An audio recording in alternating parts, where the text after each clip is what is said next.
The stretch drive continues. The UMass Lowell Hockey Riverhawks with 2 games this weekend against Cross Valley rivals. Merrimack College, both teams in the fight for home ice in Hockey East. Friday night at the Lawler Arena at the Volpe Complex. Saturday night, of course, at the Saunders Center at UMass Lowell. We are joined now by the head coach of your Riverhawks, Norm Bazin. Norm, welcome. And well, I want to start not with the upcoming weekend, but a quick look back at the weekend gone by. Split couple games with Boston University. If this past weekend taught us anything, it may be that in hockey, the fine line between winning and losing, or the line between winning and losing, is extraordinarily fine. No question. Especially in this league, with the parity in this league, I thought there were 2 good hockey games, very exciting hockey games last weekend. The score can be a little deceiving because I think the 7-4 game we actually played better than the 4-2 game. But both teams got 2 points, justifiably so, and we came out of it with some points, so we should look forward to this weekend.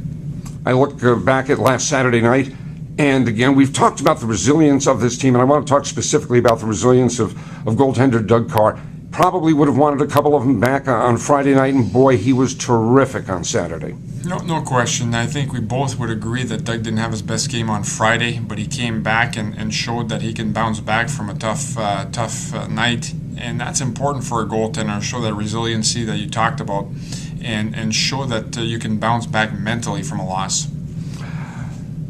Also on Saturday, a couple of goals for Scott Wilson, again, Rookie of the Week, 5th time this year. I've asked you at times if this team has a difference maker and how important having a difference maker is or is not to a hockey club. I'm not going to say that Scott Wilson is a difference maker, but is he the type of guy, watching him play and his ability to score in tight as well as from a reasonable distance out from the net, is he the type of player that as he develops, as he grows, as he matures as a hockey player, he can become a difference maker? No question. I think he's got that personality, and certainly he's making a case for becoming that type of player, and that develops over time. So we'll wait and see if he can become the person we're both talking about. However, for now, he's a big contributor. He's somebody that adds to our special teams and 5-on-5. This weekend, Merrimack College, it is, with just 4 games left for both of these teams, and anywhere from first to God knows where possible in the standings for both. I would assume that we're going to see a desperate Merrimack team, and we, if anything, have absolutely got to match their urgency. Yeah, those are the big words for this weekend, urgency and desperation. I know Merrimack's going to come out with the desperation you're talking about, because I think they're winless in their last 4 games, and when you're winless in your last 4, you have to come out with desperation. Our battle level has been good. I feel the last couple weekends it's got to be even better, because we have to match the urgency you're talking about. It's a smaller rink. I like the matchup. There's nowhere to hide, so it should be exciting hockey. I was going to say, when we talk about urgency, is that something that has to come from the players, from the leadership within the team, or is that something that the coaches can create? Well, you think you can create it as a coach. However, it has to come from within. The leadership core can have an influence, but in the end, it has to come from the individual players, encouraging each other, getting each other going, and certainly showing up. And I think we can do, certainly perform all those, but it's matching a level of desperation that the opponent's got. Having lost their last 4 games will be the key for us. This past weekend, I thought good production out of the defense corps, something that at times has not always been there in the great depth that it was this past weekend. I say that Malcolm Lyles with a goal, Dan Furlong with a goal, Chad Ruedel with a goal, and 2 assists, those 3 points coming on Saturday night. How important is it in an offensive game, as hockey is, it's who gets the most goals, that the defense contributes significantly to the offense?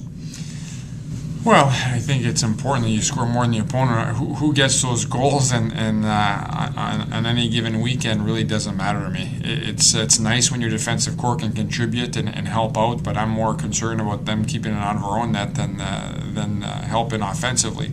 It's also, Chad had a great weekend of hockey. Offensively, I thought he was equally good defensively. Malcolm certainly chipped in, and and certainly would like a few plays back on defense. So it's all part of the game. I think as long as we get contributions from somebody, we don't really care who it's from. You mentioned defense is job one for the defense. And just an observation in general. This team seems, in the second half of the year, to have stepped up its shot blocking.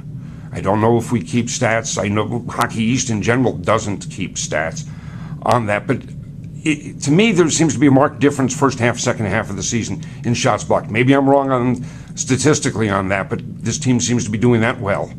Well, I think so. I think there's a whole different level of urgency in the second half because people are trying to make playoffs. People are trying to win home ice. People are trying to win leagues. I think that there's a whole different level of urgency, and we've followed suit with that. Our shot blocking ability and willingness to block shots is very good. I think there's a lot of character in that room. And I think of a few guys that haven't chipped in offensively who may be a little limited that way. However, their willingness to block shots is great. And I think it makes them a very valuable piece of the team and very valuable person to have on the decor. I guess finally, is there a thought for the weekend or a watchword for the weekend? Well, I think it's going to be battle level. I think both teams. It's a good opponent. I think we're very good when we play with that certain battle level that we need to. It's going to be an exciting weekend of hockey. I think anybody who's in the Merrimack Valley should attend these games. Songus Arena Saturday should be a great crowd, and Friday at Merrimack. So we'll look forward to seeing you there. All right, Norm. Again, the Riverhawks Friday night at the over at Merrimack in North Andover at the Volpe Complex, the Lawler Arena, and then Saturday night here at the Songus Center. Both nights, 7 o'clock start. And yeah, let's pack the place. Norm, thank you for your time. Thank you, Bob.